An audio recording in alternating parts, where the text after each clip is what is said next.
পতিতাদের জানাজার বিধান কি? তাহলে তার জানাজা হবে কি না? সম্মানিত দিনী ভাই বোন, আমরা এমন মহিলা মারা গেলে তার জানাজার জন্য বলছি যে তার জানাজা করা যায়। কেননা এই পাপের কারণে মানুষ মোরতাদ হয়, এটা আমরা বুঝতে পারছি না। কোনো হাদিসে এরকম প্রমাণ হচ্ছে না যে এই পাপের কারণে সে মোরতাদ হয়ে গেছে। যেহেতু তাকে মোরতাদ মনে করা হচ্ছে না, কাজেই তার জানাজা করা যায়। যদি আপনাদের সম্ভব অনুকূলে হয় তাহলে আপনারা জানাজা করতে পারেন। আমরা জানাজা করা যায় মর্মে একটি হাদিস পেশ করার চেষ্টা করছি, আপনারা দেখুন। ওবাদা ইবনে সামিত রাদিয়াল্লাহু তাআলা আনহু বলেন, রাসূল সাল্লাল্লাহু আলাইহি ওয়াসাল্লাম বলেছেন, ওয়া হাওলাহু ইসাবাতুম মিন আসহাবিহি, ওই সময়ে বেশ কিছু সাহাবী তার পাশে ছিলেন। তিনি বললেন, বায়উনি আলা আল্লা তুশরিকু বিল্লাহি শাইআন, তোমরা আমার সাথে এ মর্মে বায়াত করো যে তোমরা আল্লাহর সাথে শিরক করবে না। ওয়ালা তাসরিকু, তোমরা চুরি করবে না। ওয়ালা তাজনু, তোমরা জেনায় লিপ্ত হবে না। ওয়ালা তাকতুলু আওলাদাকুম, তোমরা তোমাদের সন্তানকে হত্যা করবে না। ওয়ালা তাতু বিবহতানিন তাফতারুনাহু বাইনা আইদিকুম ওয়া আরজুলাকুম, আর তোমরা নিজে তৈরি করে মানুষের উপরে অপবাদ লাগাবে না, মিথ্যা অপবাদ লাগাবে না। ওয়ালা তাসাউ ফি মারুফিন, ভালো কাজে নাফরমানি করবে না।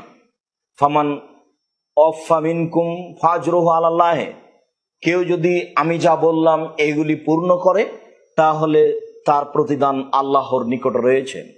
ওমান আসাবা মিন যালিকা শাইয়ান, আর যদি এই নিষিদ্ধ কাজগুলি কেউ করে ফেলে, ফাউকিবা বিহি ফিদ দুনিয়া, তাহলে তাকে দুনিয়াতে শাস্তি দেওয়া হবে।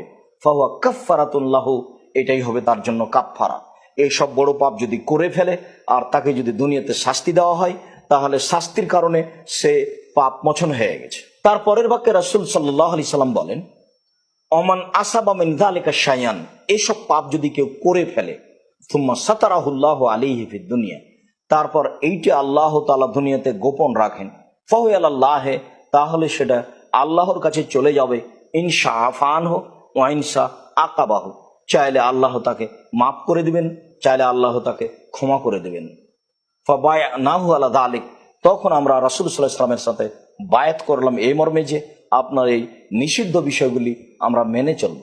সম্মানিত দিনী ভাই বোন, আমরা অত্র বিবরণে বুঝতে পারছি যে মানুষ যদি এই নিষিদ্ধ কাজের কোনো একটি কাজ করে ফেলে, তারপরে যদি তার দুনিয়াতে শাস্তি হয়, তাহলে সেটা দুনিয়াতে মাপের অন্তর্ভুক্ত হয়ে যাবে। পরকালে এই বিষয়ে তাকে কোনো জিজ্ঞাসা করা হবে না। আর যদি এ অন্যায় কেউ করে ফেলে আর দুনিয়াতে তার যদি বিচার না হয়, তাহলে বিষয়টি আল্লাহর হাতে। আল্লাহ তাকে মাপও করতে পারেন, আল্লাহ তাকে শাস্তিও দিতে পারেন। অত্র বুখারী মুসলিমের হাদিস দ্বারা আমরা এটাই বুঝছি।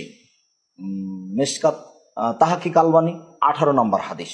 সম্মানিত দিনী ভাই বোন, আমরা অত্র হাদিস পেশ করে আমরা বলতে চাচ্ছি যে এরকম মহিলা মারা গেলে তার জানাজা করা যায়, যদিও মহাপাপ, ঘৃণিত পাপ। আমরা প্রত্যেক মুসলিম নরনারী এসব পদগুলিকে বন্ধ করার জন্য চেষ্টা করি। আল্লাহ তুমি আমাদের কবুল করো। আল্লাহুম্মা আমিন। আল্লাহু আ'লাম বিশ-শাওয়াব। ওয়া সাল্লাল্লাহু আলা নবী ওয়া সাল্লাম। আসসালামু আলাইকুম।